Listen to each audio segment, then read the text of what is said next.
I've got an opportunity to catch up with Pavel Sivakov. Did I say it correctly? Yeah.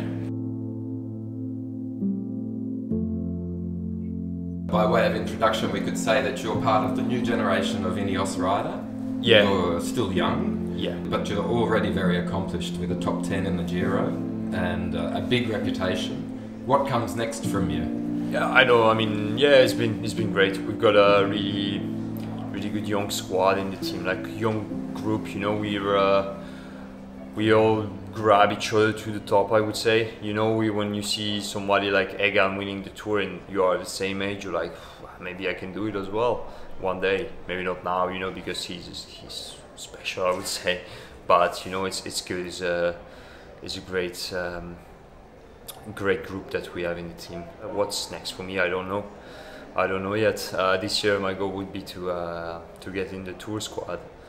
So yeah, it's gonna be pretty hard. I would say, like always in our team.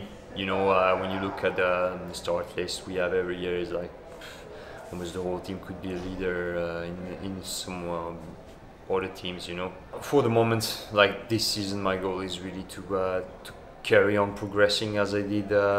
If you compare 18 and 19, I had a really big step forward, and I would try to carry on that progression. You know, just feel stronger on the races, be able to be there in the final with the strongest guys. Of course, like let's say if I go to the Tour, I will have to work earlier on, but on the other races leading into the Tour, I would like to.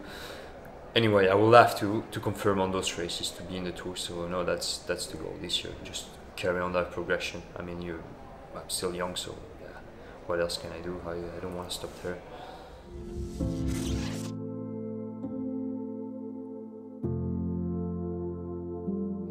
Your background's interesting, and I don't want to make it a feature to be talking of your parents, but can you just talk to me about your upbringing? Because your father was a professional cyclist, your mother's been a world champion in the team time trial and medalist in many events by the sounds of it. Was cycling in your face when you were young? Yeah, it was in my face. I mean, all my life it's a bit my world, you know. Since I'm a child, I was there. I don't remember, but my mom was telling me, you know, she was going on some races, and I was like, let's say, following her and stuff. So I was since a young age. I'm just into cycling, and it's been my whole life. I mean, I would say it's not a normal life. I can say that I even don't know what normal life is like. Just you know, parents going to work, just normal time and stuff. It was in cycling all my whole life, and it's my world. And I think for me it's pretty obvious that I'm there now, also racing my bike, and I just love it. You know, from this young age just love it.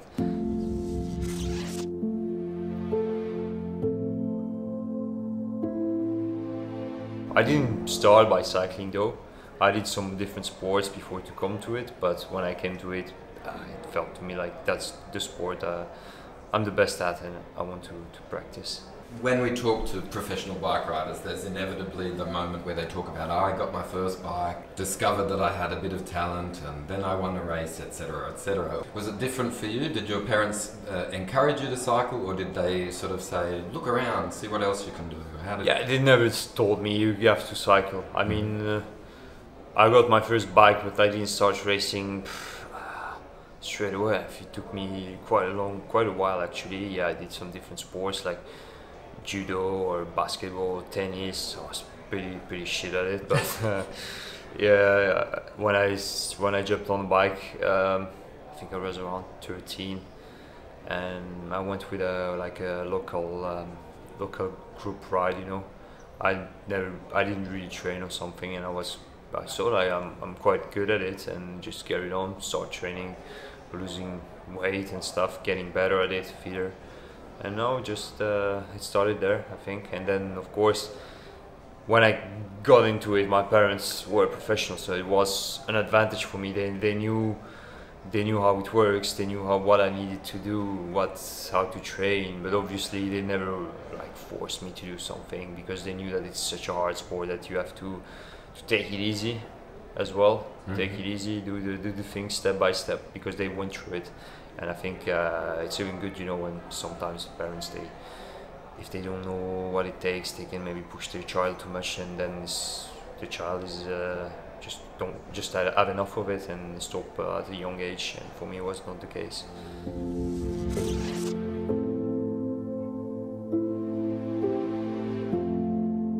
You have dual nationality, you explained already. Yeah, so yeah, exactly. Italian and Russian. No, French and Russian. Oh, excuse me. Yeah, no, Italian. I'm born in Italy, but I don't have the Italian nationality. I just lived 1 year, and when I was 1 year old, we moved to France. Yeah. Okay. And where in France did you grow up? So first 8 years we lived next to Paris, like Paris region, south of Paris, and then where I started really cycling and where I grew up as a cyclist, more it was in the Pyrenees. So it's a great area to train. It's beautiful. So I would often ask a future tour rider, what's the preference, the Pyrenees or the Alps? But I think I know the answer already. No, it would be surprised. I mean, yeah, like next in 20, there will, for example, will be a stage. I think stage 8. I'm not sure exactly, but there is a stage which is like just my training roads from start to finish. I know every corner, every climb, every kick there is, and yeah, Pyrenees are great. But personally, I think the Alps suits me better. It's more steady climbs. I love the two massives, and yeah, maybe I even have a preference for the Alps.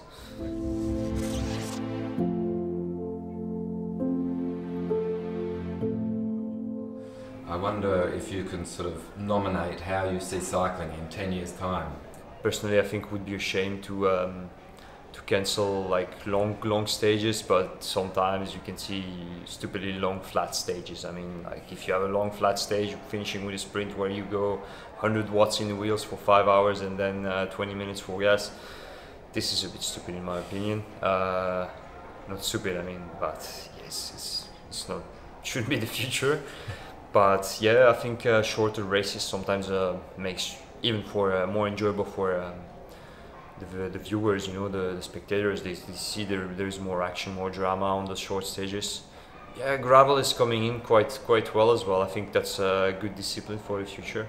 Yeah, everything is evolving. I think you have new technologies, everything. It's hard to say how it's gonna be. I think it will evolve how it should evolve, because people are thinking all the time on new things and what's the best for us, for the riders. And what's the best for the riders is actually question I think that they think quite a lot about recently, and it's more and more there. But yeah, if I would say like gravel, for example, I think it's has a good future. More and more people practicing it. Yeah, it's just a mix, a bit of everything. Just a bit of off-road, in-road, and that's it. I think it's a cool thing. But yeah, road should stay road, because on the road it's like really about the fitness, the performance. It's pure performance. That's the thing. Yeah, gravel's a bit more about fun. Okay.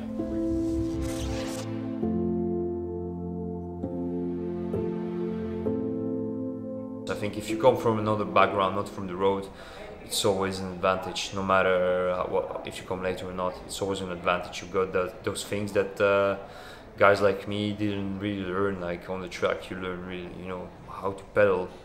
It's that fixed gear. You have really good cadence. You have a really smooth pedaling. Mountain bike, you have really good skills, obviously, and cyclocross as well. So, if I would advise some young kids, I would say, yeah, you have to try different disciplines. You know, it's just good for you that you will learn things.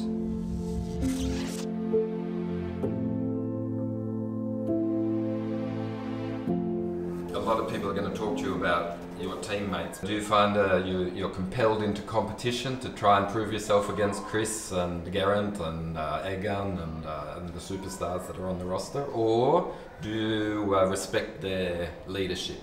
No, I have a huge respect for Froome. I think before that I came to pro cycling, was one of the riders, you know, like you could see, wow, this guy is something, you know, like something really special, like all the races he won. And then when you come into the team, you realize how he trains hard, and you understand why he won all this. And yeah, of course you respect this, but you also want to prove yourself. You're a young kid, you know, you have if I wouldn't, then it would be, I think, even bad. You're young there, and if you have ambitions, you always want to prove. It's not even to prove to Chris; it's to prove to yourself.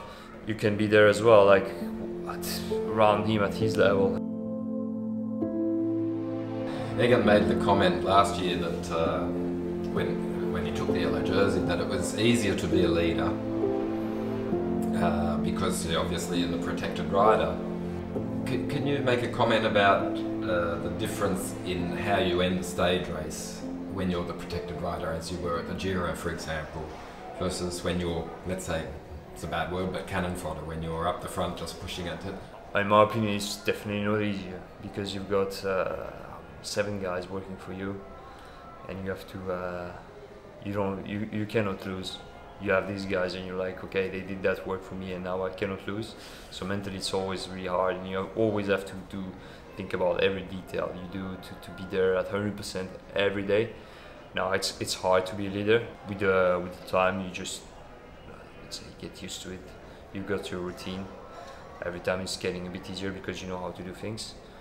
But yeah, of course it's easier than being a worker, you know, because there you have one job to do. You do your job and then you can, let's say, not relax, but it's done. You've done it. When you're a leader, it's never done until you cross the line. But I think, yeah, that's also what makes it so nice. When you can, when it's finished, you just have that relief. It's complicated but simple at the same time.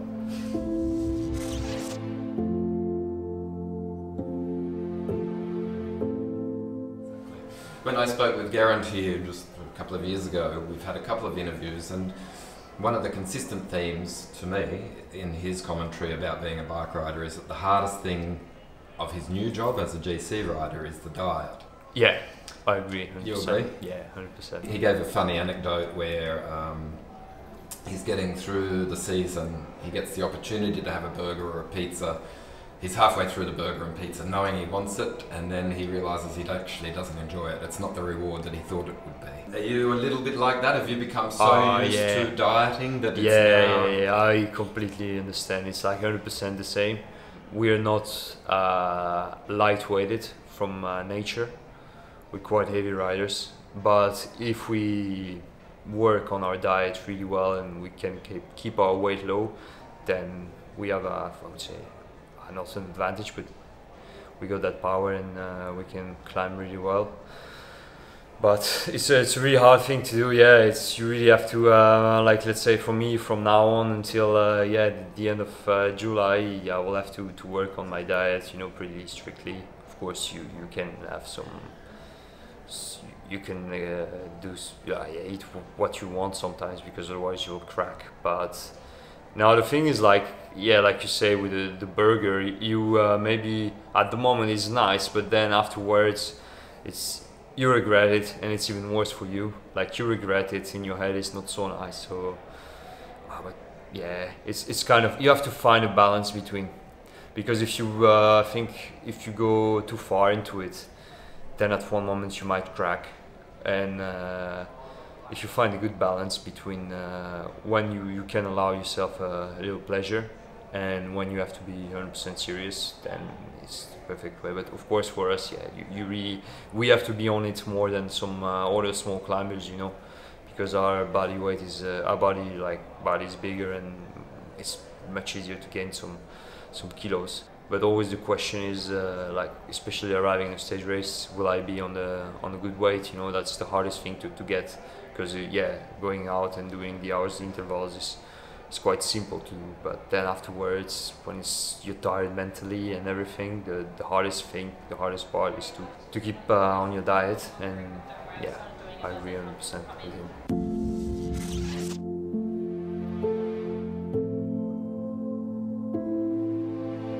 What I would really like to do is to offer a counter to all of the commentary that comes surrounding Ineos. But you're in the environment, you're living the life, you understand that there's a pecking order. Do you imagine that in a couple of years you will be designated leader? I mean, it's sort of going back to what we started talking about. Yeah, of course. I mean, already people were saying that, and already last year I was leader on a couple of races in the Giro, on the Grand Tour, in Poland as well, in Tour of Alps. I mean, if you're good enough, you'll be the leader. Of course, it's hard sometimes, but yeah, in the Alps, Froome was there, but on that occasion I was stronger than him, and I was the leader. So no, it's just yeah, be there, work hard, get to that level, and of course in a few years I would like to be on the top of the list. That's the main goal. It's an obvious goal. I mean, if I wouldn't have that in my mind, then yeah, why carry on? Pavel, I'm going to watch you with interest. Yeah. I'm really pleased that I met you nice and early in your career. I think it's going to be long and prosperous, and I wish you all the best for what's Thank to you. come. Thanks a lot. Let's Cheers.